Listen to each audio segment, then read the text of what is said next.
Welcome to The Chemical Show, the podcast where chemical means business. I'm your host, Victoria Meyer, bringing you stories and insights from leaders driving innovation and growth across the chemical industry. Each week, we explore key trends, real-world challenges, and the strategies that make an impact. Let's get started. Welcome back to The Chemical Show.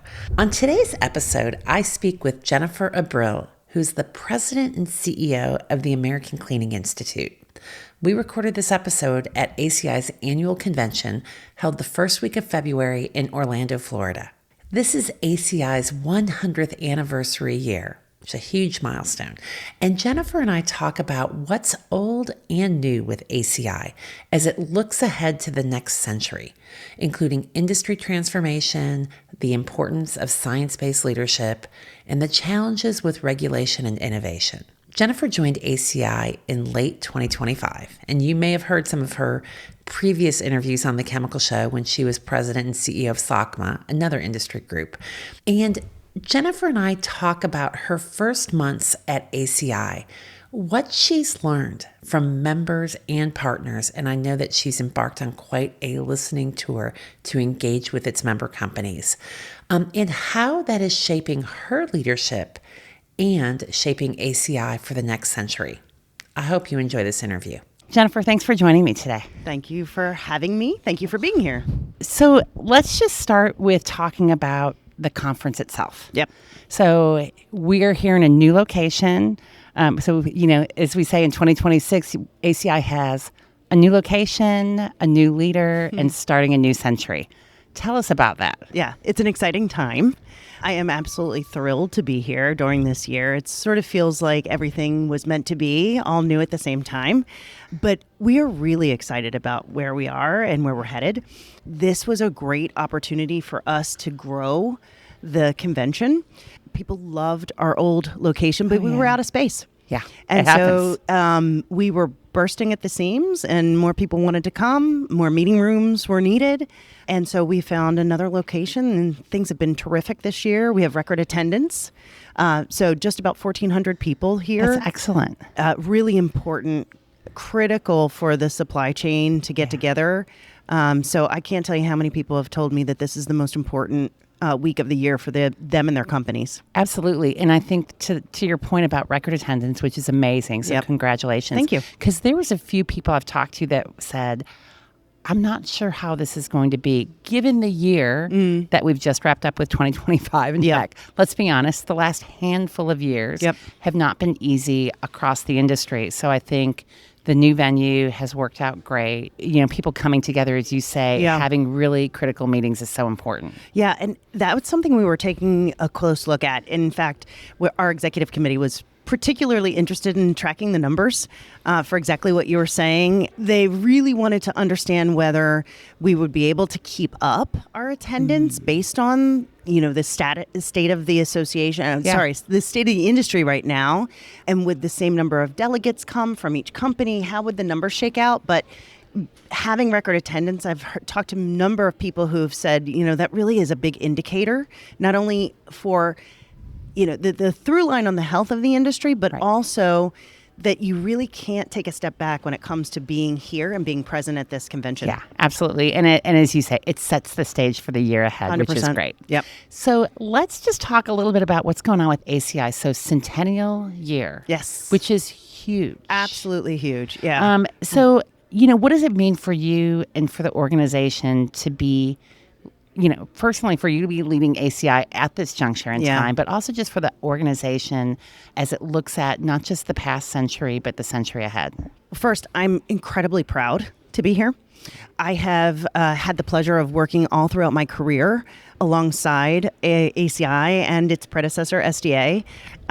So throughout my career, whether I was working at the American Chemistry Council or at SOCMA or leading the Fragrance Association, all of those industries are all supplier industries and companies to the brands. And so bringing bringing that experience here has been wonderful because it's sort of a capstone on my experience in working with ACI. I've always respected this organization, really enjoyed working with a number of different colleagues over the years, but this organization has been really a standout leader for the cleaning products industry, and I couldn't be more proud to be here as it launches its next century. Yeah. So I heard you yesterday give your keynote talking about what this looks like for the industry. So can you talk maybe a little bit about what is ACI looking at for the next century? Yeah, it's bold. We really believe that we need to be front-footed, right? I mean, there are a lot of things going on, a lot of volatility right now. Yesterday from the podium, we talked about the history of, what we've lived through and some of the through lines that have come across the century. And it's based in science. So that is the most important thing, is that we are always a science-based, authoritative voice for this sector. And so we really need to double down on that, build partnerships, but really provide clarity for our members.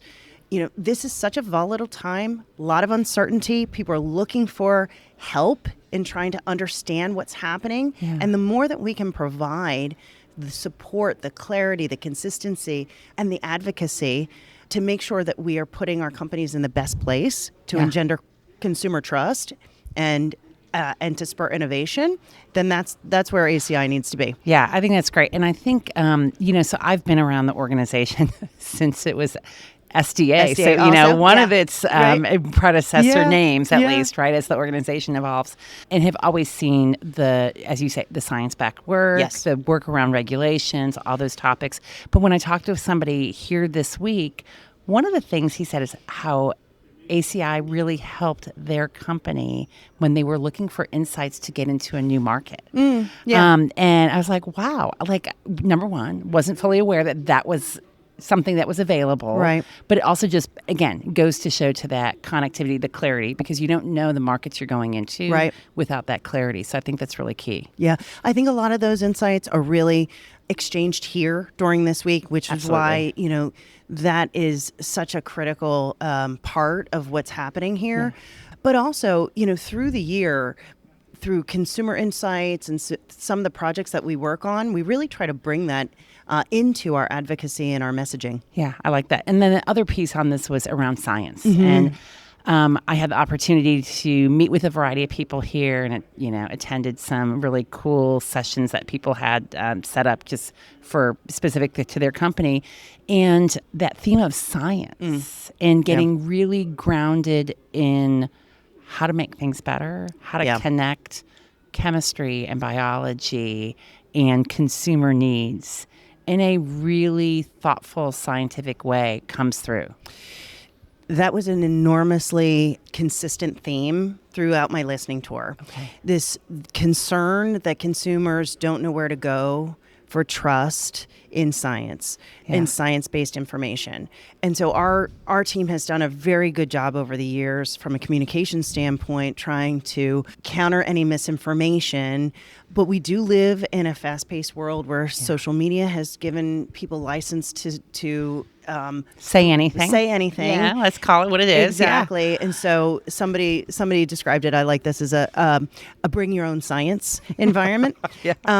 But we really believe that consumers are looking for a trusted, authoritative body, right? And so that's a responsibility that we have, and that is a responsibility that our member companies have specifically asked me to lead the organization into, right? Really step into that gap. The more that our consumers are wondering, who to trust, even they're losing trust in government authorities as well, right? Right. So really surging into that space and almost making it like a campaign to make sure that the American Cleaning Institute is really seen as a trusted voice. What is that? Because we already do have I was that. going to say, you guys do some of this already, right? And certainly during the pandemic, really stepped up with information around hand washing and cleaning and Yep. the whole cleanliness campaign. And I still, at the time, I had a student, one of my kids was going off to college, and I remember ACI's, going to college, what you need to know about Yes. cleaning, going Yep. to college. Because I'm like, oh yeah, this is what you girls need Yeah. to know about cleaning. So I think that's been great. But how is that going to evolve? So we want to tap into those same intentions and use them in a more modernized way. So I've been working with my colleague Brian Sansoni, talking about how could we modernize that? Can we get back to what's the next iteration of cleaning is caring, right? And really emphasizing the essentiality of our products and how they make people feel safe, feel clean, feel hygienic, right? And so we're looking at opportunities to really modernize this next version. Good. I can't wait. And maybe Clean Talk will be in your future. Oh, it is. Yeah. We already have cleanfluencers. Okay. And we work with people online. Yeah, there's a whole whole TikTok subculture around cleaning. I got to be honest. And it's generated by a lot of young people. I watched some of that. Yeah. I mean, it's crazy soothing or something. I don't know what it is. It's something. But as long as they're using our products safely, we're happy about it. Yeah. So you talk about your listening tour. Mm-hmm. As you've come into this role, I know you've spent a lot of time listening, meeting with members, engaging with your board to figure out what's next. So what's been the key things that you've heard? So you've talked about this connection to consumers, but what else has been on the priority list that you've heard when you've engaged? So it really stems from everybody talking about they believe that we're living through an era of transformation, right? It's hard to see it while you're going through it, but we all recognize that this is a transformational time. And so as we're going through that era, they're not looking for us to just take orders from them. They're looking for us to be a peer and to bring information and to help everybody have a holistic view. So really that sort of partnership of shaping the future of the industry. So very much on our front foot, very much a strong, bold advocate for the organization, for the sector, for the consumer. Again, back to this clarity, be a lighthouse, right? That is something that I've heard. So very consistent themes, which is partnership, information sharing, not only information sharing, but intelligence, right? What are the insights that I need to know, and how can we all put our forces together to advance what we're trying to accomplish? Yeah, that makes sense. And I think, of course, as we've already talked about this week, is a big part of that, getting that alignment, bringing people together to have these conversations, the great presentations around innovation, the great presentations and panels around what companies and leaders are doing and how this has evolved has been really, really great. I've heard a lot, just to mention that I've heard a lot about seeing some new innovations on these innovation showcases, not just sort of retreads of things that people are trying to re-promote, but really truly unique innovations that are coming to market. And so it's a really exciting time, I think, for our sector. I think so. And I think this, and again, it connects with science, it connects with what consumers want, and figuring out how to move these priorities ahead. So even this morning I heard about, and I've been hearing about these priorities, but it's come into more focus around reduced water usage. Getting people modernized in their cleaning habits in the way that the industry has already modernized with enzymes and tools. And, again, I've heard a lot of really cool innovations this week around scent and olfactory and other things that all tie together. And so I think it goes back to underpinning this whole concept that transformation is happening all around us. We think about it, as an association, we think about it from a policy perspective. That too is transforming, but really the industry is bringing forward so many new things. Again, exciting part of of this lifespan, and a real launch pad for the future. So when you talk about policy, what do you see as kind of the policy imperatives moving forward?